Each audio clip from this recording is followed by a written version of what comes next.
Millwall v Birmingham, September 1992. Two massive hooligan firms met up after this match. The infamous Millwall Bushwackers and the legendary Zulu Warriors from Birmingham.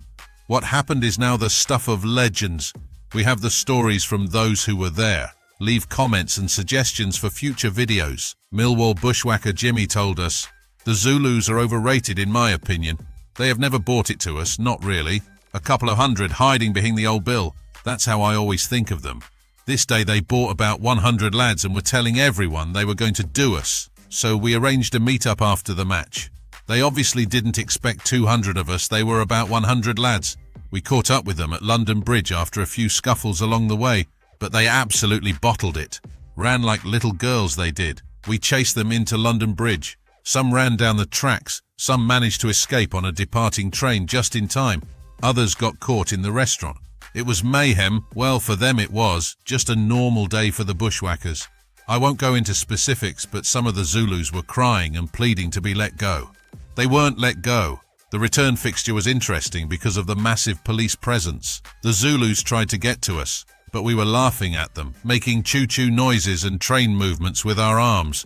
We've had several minor run-ins since, but I think they know their place after the London Bridge event. Birmingham Zulu member Clive told us, "We had a massive crew that day. All lads, if you know what I mean. A massive police presence stopped any trouble before and during the match. But afterwards we went looking for trouble and we managed to find it. It's not often the Zulus get done, but this time we got it good and proper. We were drinking in a boozer near to London Bridge tube station when a Millwall lad stopped in a car and told us a Millwall firm was on the way. We sent out a couple of lads who ran back in after about 5 minutes saying there was a massive Millwall firm heading our way. 'Nobody runs,' I shouted. We rushed out of the pub and the sight was about 500 Millwall coming our way. We were about 80 strong and this was already looking like suicide. We stopped them in their tracks with bottles and other weapons, but that was short-lived.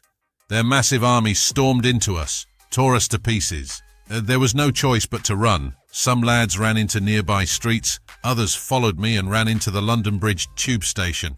Some made the mistake of running into the restaurant where they were caught by Millwall. You could hear the plates smashing as the mayhem continued.